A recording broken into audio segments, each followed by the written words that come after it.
एक विचार हैं, विवेकानंद एक चिंतन है जो हमें जीवन दर्शन देते हैं, जो हमें एक विकसित राष्ट्र की ओर आगे ले जाने के लिए सामाजिक, आर्थिक, शारीरिक और आध्यात्मिक हर प्रकार से एक मजबूत भारत के निर्माण का संदेश देते हैं।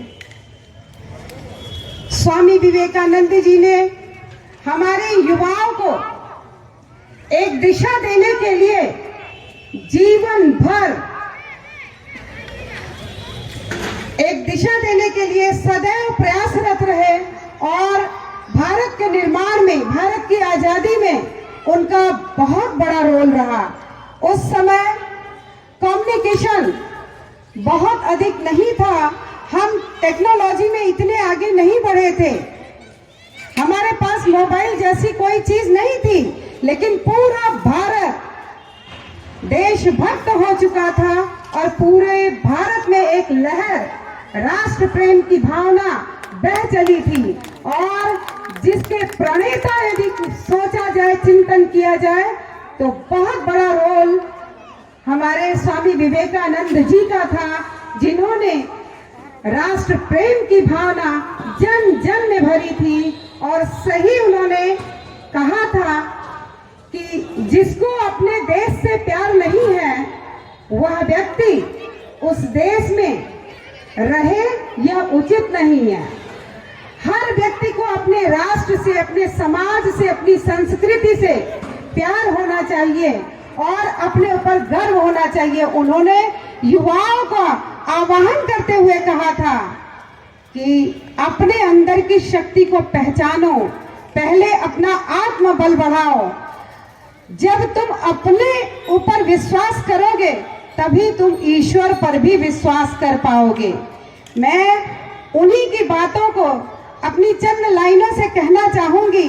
जीवन में कुछ करना है तो मन को मारे बैठो मत, जीवन में कुछ पाना है तो मन को हारे बैठो मत। चलने वाला मंजिल पाता, बैठा पीछे ही रह जाता। चलने वाला मंजिल पाता, बैठा पीछे ही रह जाता।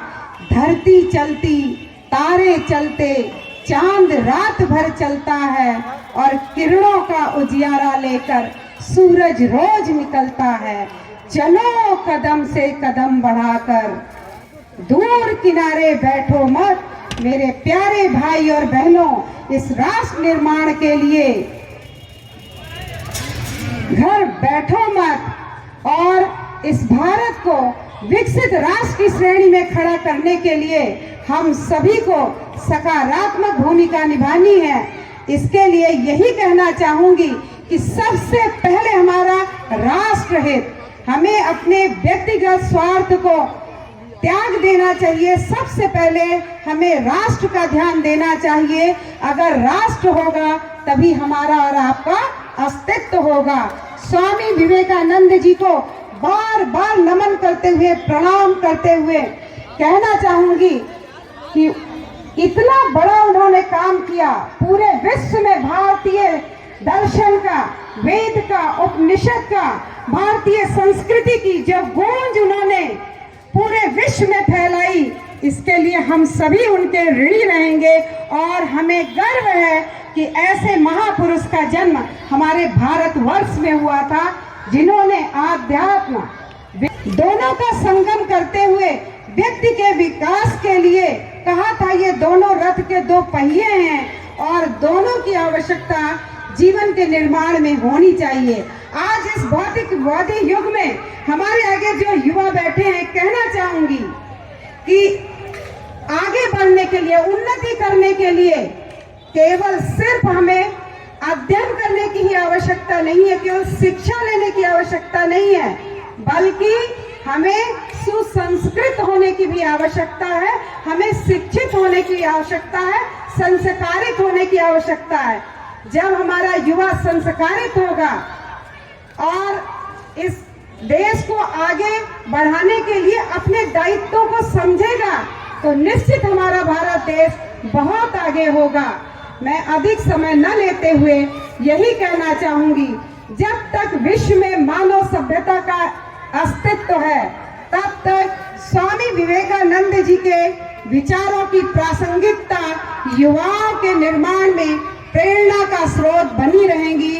विवेकानंद, जब तक ये दुनिया रहेगी, जब तक हमारा का अस्तित्व दुनिया में होगा, विवेकानंद के विचार सदैव केवल भारतवर्ष को ही नहीं, पूरे विश्व को एक दिशा देने में सदैव प्रेरणा का स्रोत बने रहेंगे। चंद लाइनों के साथ अपनी वाणी को विराम देना चाहूंगी। Words are lovely, dark and deep, but I have promises to keep. Miles to go before I sleep. Miles to go before I sleep. सघन वन और अंधेरी मूक निमंत्रण चलना है, अभी और विश्राम कहाँ। हमें आपको सभी को बहुत दूर तक चलना है, बहुत दूर तक चलना है। जय हिंद, जय भारत।